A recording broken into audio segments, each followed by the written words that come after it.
자, 시작합시다. 요 박시전 하고 마칠게요. 쟤 좀 깨워줘.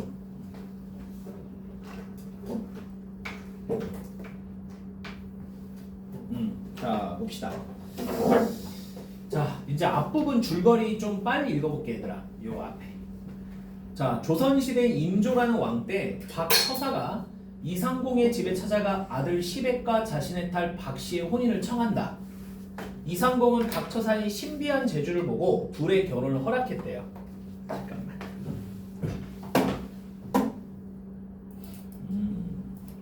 자, 봅시다. 그리고 이시백은 박씨의 용모가 천하의 박색임을 알고 못생겼대. 실망하여 박씨를 멀리했고 가족들도 박씨를 비웃고 욕을 했대요.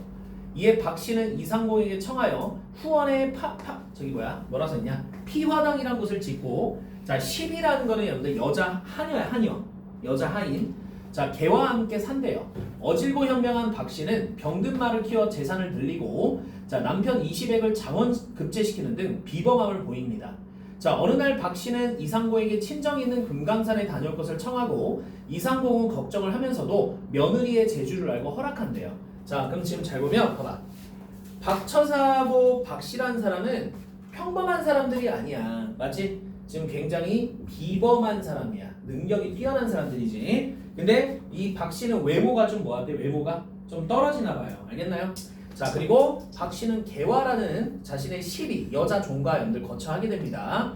그리고 이상공과 이제 그의 아들 이시백, 이 둘은 어쨌든 간에 무슨 관계야? 부부관계죠, 부부관계. 맞니? 자, 이제 여기 들어가 볼게요. 가를 봅시다.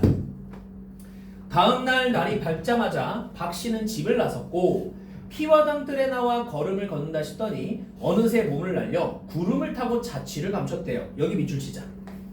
어느새 몸을 날려 구름을 타고 자취를 감추었다. 그리고 잠깐만에 금강산에 도착했대요. 야, 이게 말이 돼? 순간이동 있죠, 완전 순간이동. 그럼 여기서 우리가 알 수 있는 점, 얘들아, 묶어가지고 여기서 알 수 있는 점, 무슨 요소? 정기적 요소, 전기적 요소. 내가 정기적 요소의 특징이 뭐라 그랬죠? 비현실적이었다 했잖아. 됐지? 자, 됐죠? 여기까지 또 갑니다. 자, 부친께 절을 하고 문안을 드리니 처사가 박씨의 손을 잡고 반겼다. 보세요. 너를 시가에 보내놓. 자, 시가가 어디야? 시가가 이시백과 이상공의 집이잖아. 맞아? 너의 기박한 운명을 생각하며 기박한 운명 밑줄. 이거 뭘 것 같니?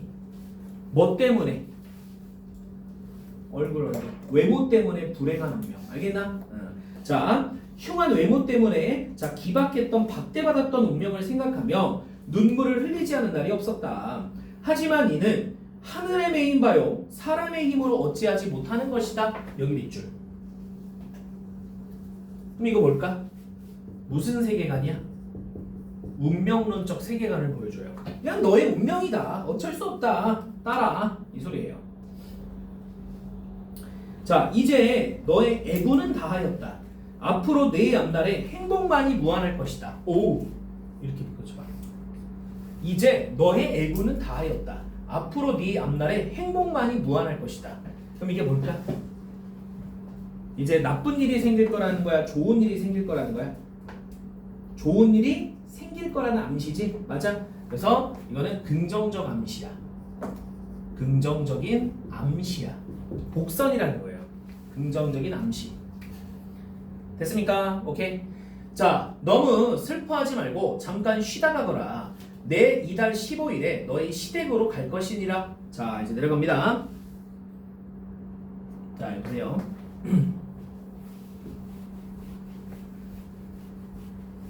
자, 박처사가 오기로 한 날이 되었다. 상공은 집안을 깨끗하게 하고 옷을 단정하게 입은 뒤 홀로 바깥에 앉아 박처사를 기다렸다. 자, 밑줄 칩니다. 오래지 않아 오색구름이 영롱해지며 맑은 옥피리 소리가 구름 밖에서 들려왔고 이상공이 창에 기대어 멀리 바라보니 한 신선이 백학을 타고 오색구름 사이로 내려왔다. 자, 신선. 이게 누구니 얘들아? 박씨의 부모 박처사고. 자, 박처사가 지금 뭐야? 학타고 타고 왔지. 학 타고 왔으니까 여기서 무슨 요소를 또 엿볼 수 있어? 전기적 요소야. 전기적 요소라는 건 뭐라 그랬죠? 비현실적 특징이라고 했습니다. 자, 박처사. 전기적 요소. 자세히 보니 그가 바로 박처사였다. 이상공이 옷깃을 여미고 뜰 아래 내려가 처사를 맞이했고 이시백 역시 의관을 갖추고 처사에게 인사를 드렸다. 자, 처사가 시백의 손을 잡고 상공에게 축하 인사를 건넸다. 영랑이 뛰어난 재주로, 자, 영랑이 뭘까? 영랑이 누굴까? 이시백이야. 알겠니? 이시백. 오케이? 그러니까 얘들아, 야, 여기가 지금 장인장모잖아. 어쨌든 장인장모 입장이잖아. 장인장모 입장이니까 이시백은 뭐의 입장이니? 사위라 그래. 사위. 알겠죠? 나의 딸의 남편. 알겠니? 나의 딸의 남편. 사위.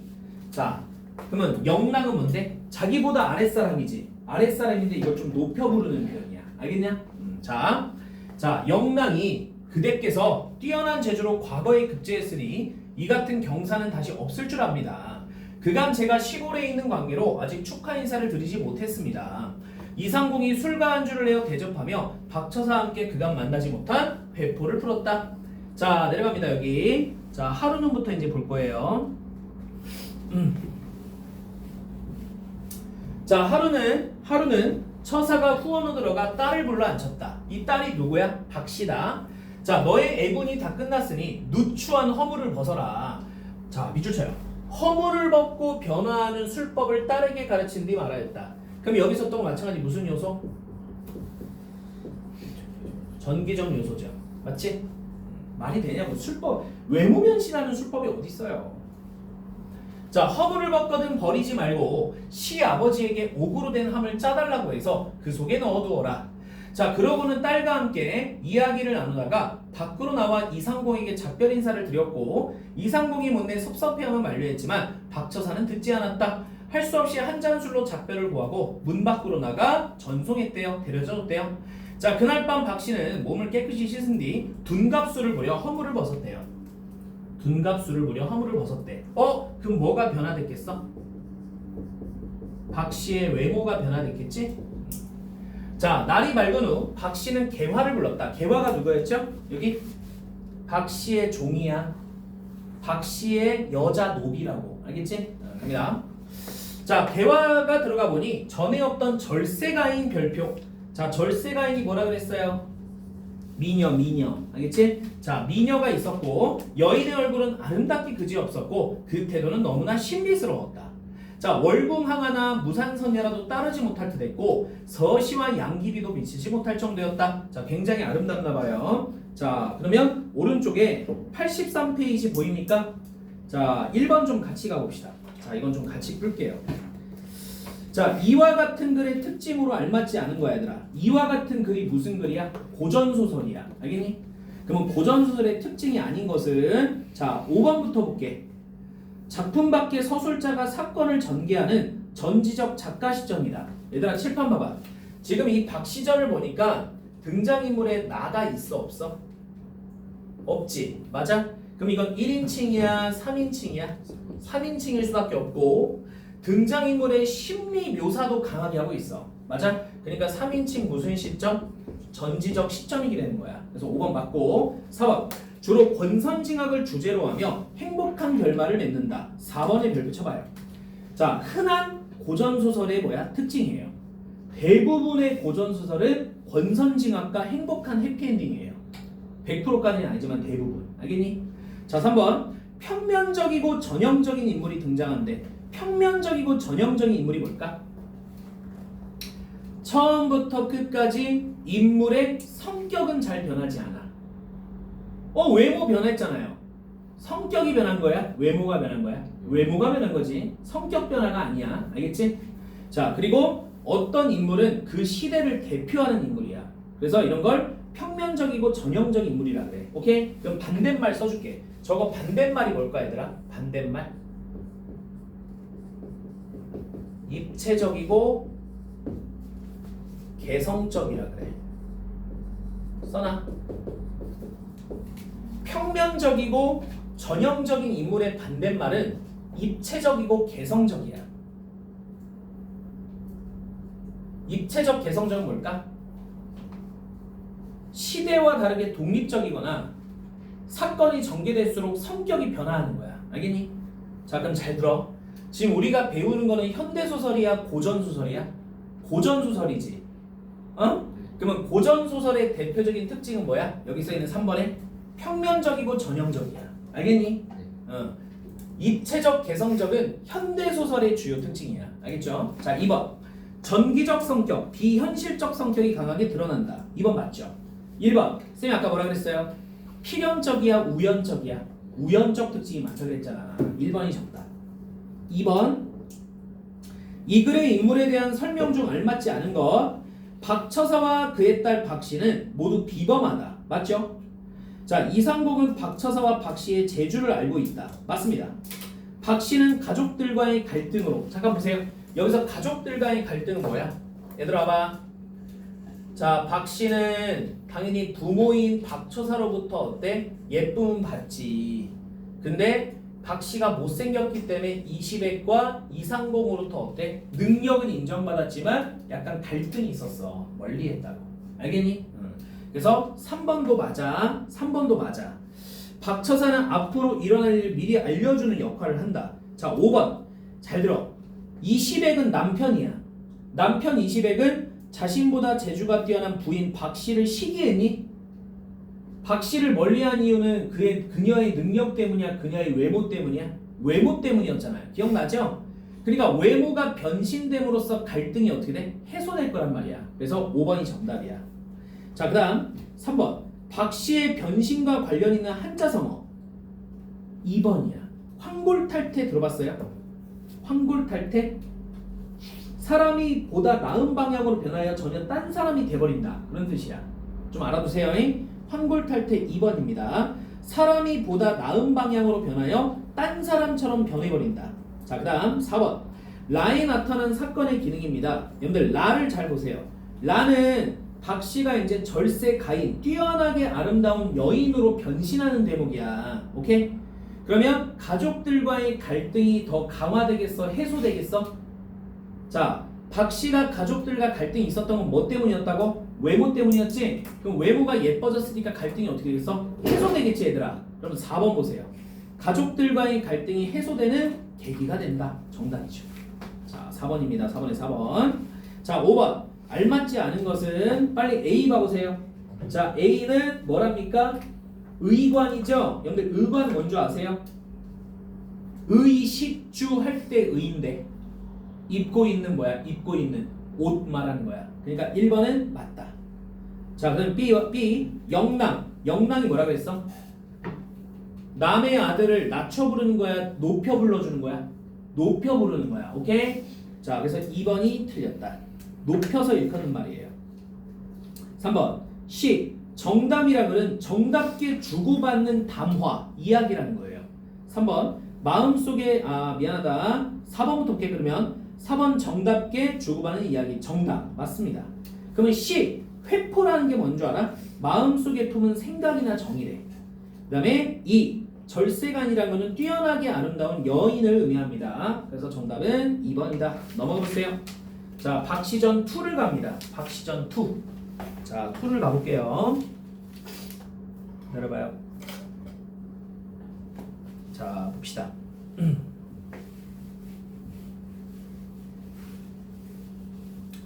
자, 이제 중략 부분 줄거리 한번 봐보자, 얘들아.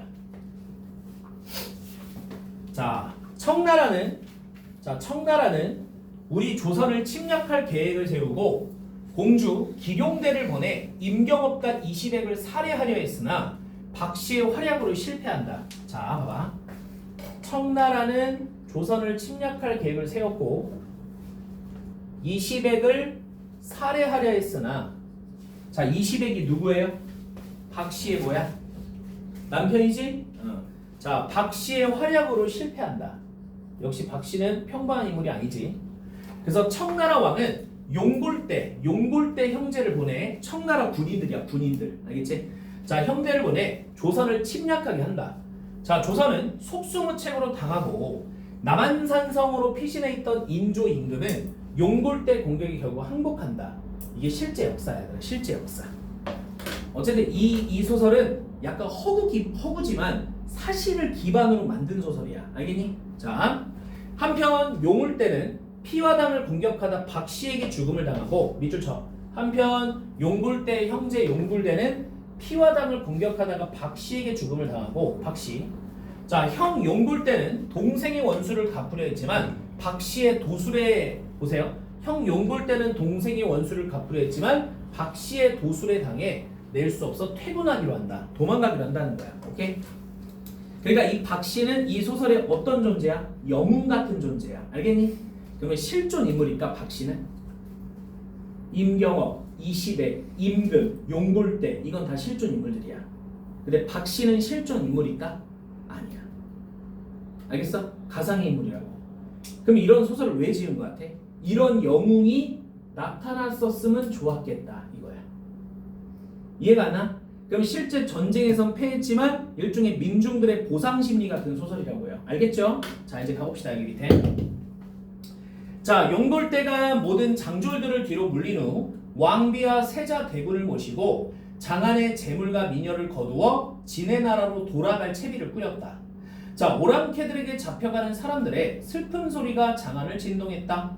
이때 박씨 동그라미. 이때 박씨가 개화, 자기 종이죠. 개화를 시켜 용골대에게 소리쳤다. 용골대는 어느 나라 장군이라고요? 청나라 장군이야. 오랑캐 장군. 용골대에게 소리쳤다. 야이 무지한 오랑캐놈들아, 내 말을 들어라. 우리 조선의 운수가 사나워 은혜도 모르는 너희에게 패배를 당했지만 왕비는 내려가지 못할 것이다. 자, 만일 그런 뜻을 둔다면 내 너희를 몰살시킬 것이니 당장 왕비를 모셔오너라. 하지만 청나라 용골대는 오히려 코웃음을 날렸다. 참으로 가소롭구나. 우리는 이미 조선왕의 항복을 받았다. 데려가고 안 데려가고는 우리 뜻에 달린 일이니 그런 말은 입 밖에 내지도 마라. 자, 조선왕의 항복을 받았다. 이거는 실제 역사야. 서론의 실제 역사. 너네 삼전도의 굴욕 안 들어봤어? 청나라가 우리 조선을 굴욕시키고 조선의 왕에게 요구했던 게 뭐였을까? 무릎을 꿇고 청나라 황제에게 뭐해? 절을 시키는데 이마를 바닥에 뭐하게 한 거야? 쳐서 피 흘리게 했던 거야. 알겠지? 이게 굴욕을 줬던 게 삼전도의 굴욕 사건이라 그래. 알겠니? 자, 그래서 어쨌든 이건 실제 역사예요. 실제 역사. 자, 됐죠? 넘어갑니다. 자, 이제 발을 좀 가보자.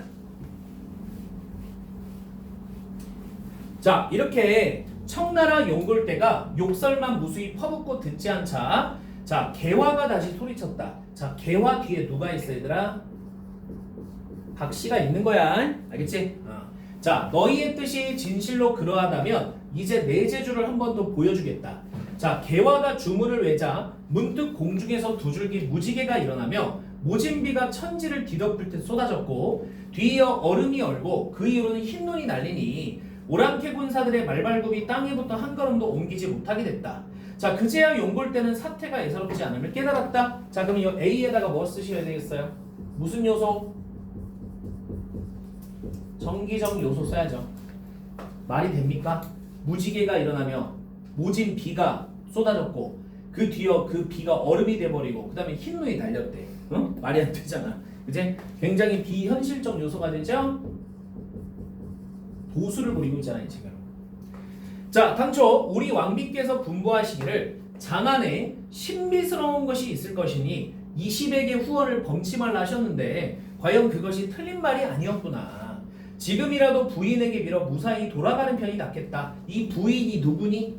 20에게 부인인 누구니? 박씨겠죠? 밑줄 쳐보자. 지금이라도 부인에게 빌어 무사히 돌아가는 편이 낫겠구나. 이 부인이 누구라고요? 박씨. 자, 청나라 용골대가 갑옷을 벗고 창칼을 버린 뒤 무릎을 꿇고 애걸복걸했다. 소장이 뭔 줄 아세요? 소장? 군인이 자기를 낮춰 부르는 편이야. 알겠지? 박씨 앞에서 자기를 낮춰 부른 거야. 소장이 천하를 두루 다니다 조선까지 왔는데 지금까지 무릎을 꿇은 적은 한 번도 없었습니다. 이제 부인이 박씨예요. 박씨 앞에 무릎을 꿇어 비나이다. 자, 부인의 명대로 왕비는 모셔가지 않을 것이니 부득 길을 열어 무사히 돌아가게 해주십시오. 자, 내려갑니다. 자, 무수히 애원하자 그제야 박씨가 발을 걷고 나왔다. 자, 원래는 너희의 씨도 남기지 않고 모두 죽이려 했었다. 하지만 밑줄 치세요. 내 사람 목숨 죽이는 것을 좋아하진 않기에 용서하는 것이다. 그러면 이거는 박씨의 뭘 알 수 있어요?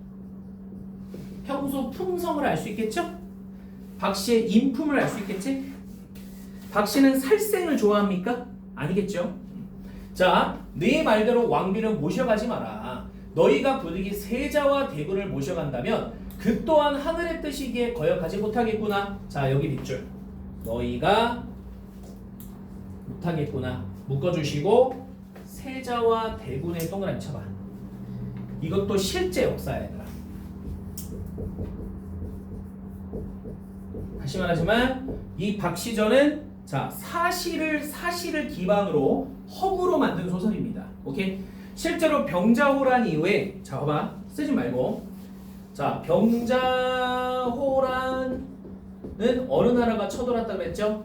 만주의 청나라가 쳐들어왔다 그랬죠? 자 그때 청나라의 적대 국가였던 명나라가 완전히 멸망하지 않았어. 그럼 명나라가 완전히 멸망하기 전까지는 우리 청나라가 우리 조선에 저기 써있는 세자와 대군을 뭐로 데리고 왔을까? 인질로 데려간 거야. 알겠니? 그러면 명나라가 완전히 멸망하면 그때 세자 대군을 풀어주겠다는 거죠. 됐습니까? 그래가지고 유명한 소현세자라든지 그의 동생이었던 봉린대군이라는 사람이 실제로 청에 끌려갑니다. 알겠죠? 그러니까 이 세자와 대군이 끌려갔던 거는 실제 역사를 모티브로 만든 거예요. 자 가보자. 자 어쨌든 모셔가라. 그렇게 하지 않으면 신장과 갑오이군 군사를 몰아 너희를 다 죽인 뒤 너희 청나라 왕을 사로잡아 분함을 풀고 무죄한 백성까지 남기지 않을 것이다. 나는 앉아있어도 모든 일을 다 할 수 있다. 밑줄. 자 여기서 또 무슨 요소? 정기적 요소. 그죠? 부디 내 말을 명심하여라. 자 이렇게 해서 박시전의 얘기가 좀 끝납니다. 자 그러면 1, 2, 3, 4 좀 풀어보세요. 자 1, 2, 3, 4 풀어보세요. 자 우리 일단은 문제 풀기 전에 잠깐 요거 좀 볼게요. 자 줄거리 봐보세요. 자 박처사는 이상공의 아들 이시백과 자신의 딸 박씨를 결혼시켰고 박씨는 추한 애모 때문에 이시백에 외면당하고 자 후원에 피화당이란 곳을 지어 홀로 지냈대. 실제로는 개화랑 지냈어요.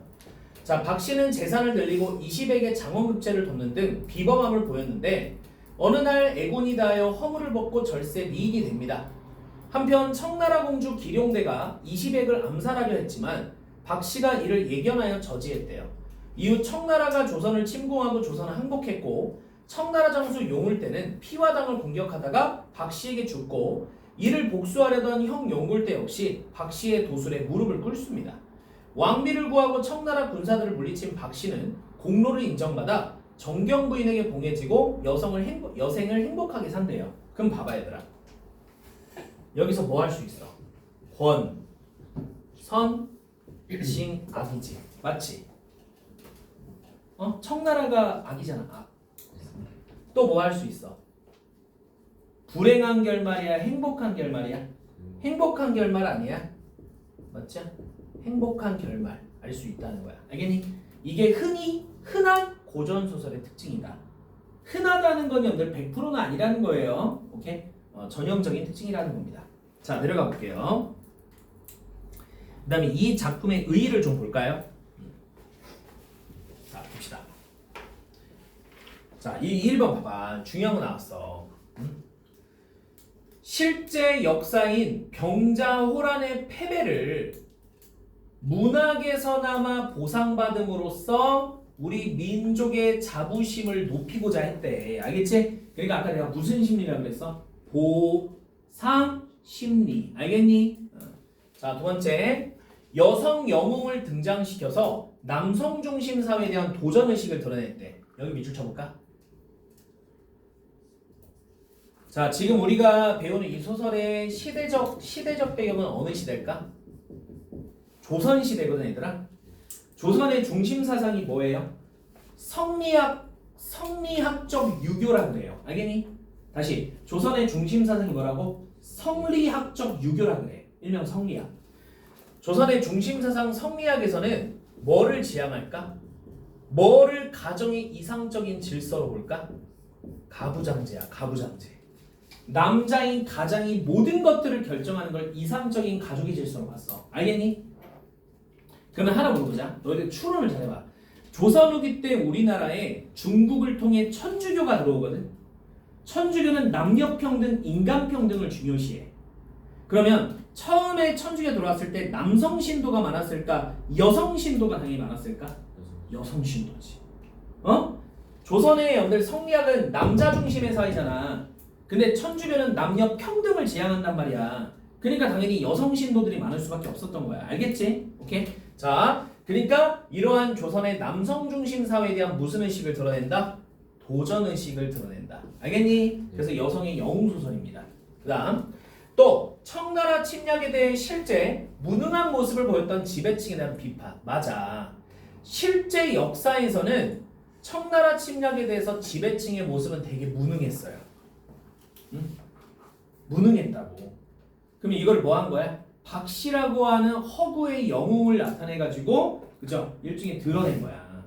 그러니까 결국 간접적으로 박씨의 영웅적인 행적을 통해 무능한 모습을 상대적으로 지배층에 대한, 무능한 모습의 지배층에 대한 비판을 보여주게 된 거죠. 됐습니까? 그리고 현실의 어려움을 해결해줄 영웅을 출연을 기대하는 민심을 반영했대.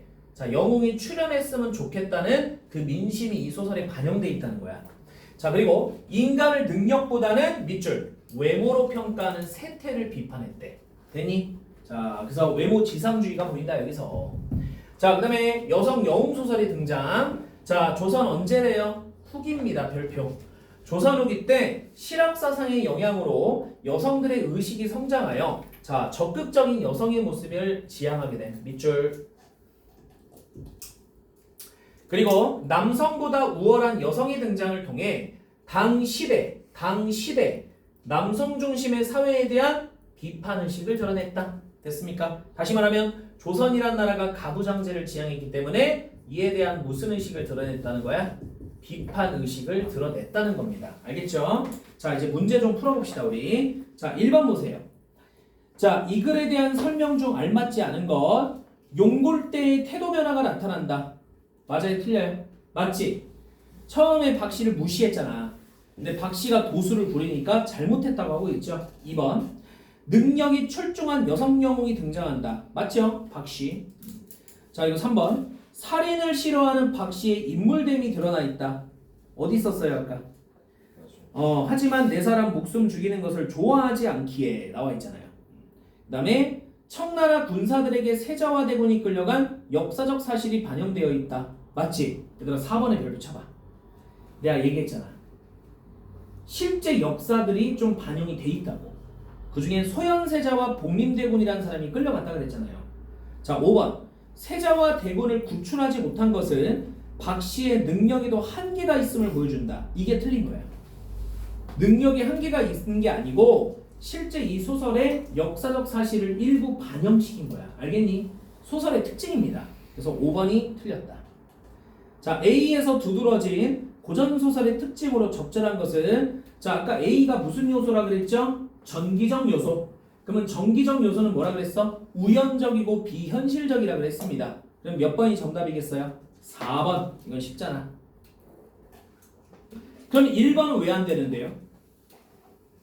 1번은 왜 안 돼? 물론 고전소설의 특징이 우연적이고 비현실적이지만 지금 전체를 물어봤어? A만 물어봤어? A만 물어봤잖아. 맞아? 근데 A에서 지금 박씨는 주문을 외우지 않았어요? 맞지? 그러니까 1번보다는 4번으로 가져야 되는 거야. 알겠니? 자, 그 다음 3번을 가볼게요. 자, 기억을 통해 짐작할 수 있는 시대 상황으로 알맞은 겁니다. 자, 기억 볼게요. 기억 잘 봐봐. 박씨가 개화를 시켜 청나라의 용골대에게 소리쳤다라고 보이지? 자, 이게 뭐냐면 좀 쓰세요. 3번 문제에다 써보자. 자, 3번 문제 써봐. 이렇게 써봐. 당시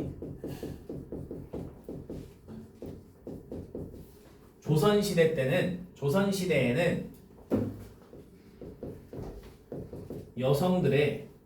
당시 조선 여성들의 외부 활동이 제한됐대요. 써보세요.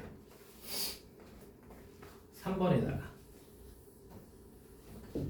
당시 남성 중심의 조선시대 때는 여성들의 외부 활동이 제한됐대요. 이 뭔 소리일까요? 자, 뭐 지금은 생각하면 진짜 어이가 없지만 외출하려고 하면 집안의 가장한테 뭐 해야 돼? 집안의 가장, 남자 가장한테 뭐 받아야 돼? 허락받아야 돼요. 단순한 외출도. 그리고 외출을 했을 때도 뭐 해야 돼? 얼굴을 뭐 해야 돼? 얼굴을 이렇게 좀 가리고 다녀야 돼. 무슨 말이겠죠? 물론 이거는 양반집 여성들이야. 알겠니? 오히려 서민들이 오늘 안 그랬어요. 평민들은 안 그랬고 성리학 유교를 중시하는 양반집에서 주로 시켰던 거야. 알겠니? 자, 어쨌든 여기서 박 씨는 평민이 아니야. 박 씨는 지배층의 딸이야. 됐니? 그러니까 자, 당시 조선시대 때는 여성들의 외부 활동이 제한되기 때문에 지금 박 씨가 전면에 나선 거야? 아니면 개화를 통해서 얘기한 거야? 개화를 통해서 행동하거나 전달한 거야. 알겠니? 자, 그래서 우리 3번에 몇 번일까? 그치? 3번에 5번이야. 5번. 양반과 여성의 외부 활동에 제약이 있었다. 자, 이게 좀 어려웠죠. 확실히 이게 어려웠죠. 자, 3번에 자 5번이 정답입니다. 다시 말하면 박 씨가 직접 나서지 않고 자기 종이 개화를 통해서 청나라의 용골대에게 말하고 있는 거잖아요. 그러니까 왜 지가 직접 얘기하지 않고 왜 개화를 통해 대해서 얘기했을까에 대한 의문이 들잖아. 그 의문은 바로 당시 조선시대 때 이랬었다는 겁니다. 알겠죠? 자, 그래서 3번에 5번이다. 4번. 이 글을 심화 학습하기 위한 준비 내용으로 틀린 것은 자, 고전 소설의 문체상의 특징이 현대 소설과 어떤 차이가 있는지 정리한다. 2번. 현실에서의 패배에 대한 민중들의 정신적 극복 욕구가 보상 심리가 어떻게 나타나고 있는지를 살펴보자. 역사적으로 실존했던 인물이 소설 속에 등장함으로써 얻게 되는 효과도 알아보자. 자, 무능한 위정자라는 것은 지배층들이에요. 무능한 지배층들에 의한 봉건적 지배체제에 당시 여성들이 어떻게 순응했는지를 분석한다. 칠판 보세요. 여러분들 순응이라는 건 뭐예요? 순응이라는 거는 이 시대의 질서를 그대로 받아들인다는 소리야. 자, 아니지. 우리가 어떻게 배웠어? 여성 영웅을 등장시켜 당대 남성 중심의 조선 사회에 대한 도전 의식을 드러냈고, 기억나죠? 오케이? 도전 플러스 무슨 의식? 비판 의식을 드러내는 거 아니겠습니까? 자, 수능이라고 하면 안 되죠. 맞습니까? 어휘가 안 되면 큰일 나요. 그래서 정답은 몇 번이다? 4번이다. 자, 5번. 소설 속의 시대적 배경이 당대 현실을 어떻게 반영하고 있는지 또 어떤 차이가 있는지 조사한다. 알겠습니까? 자, 그래서 정답은 4번. 이렇게 골라주시면 돼요. 자, 일단 이렇게 해서 봤고요. 자, 잠깐만.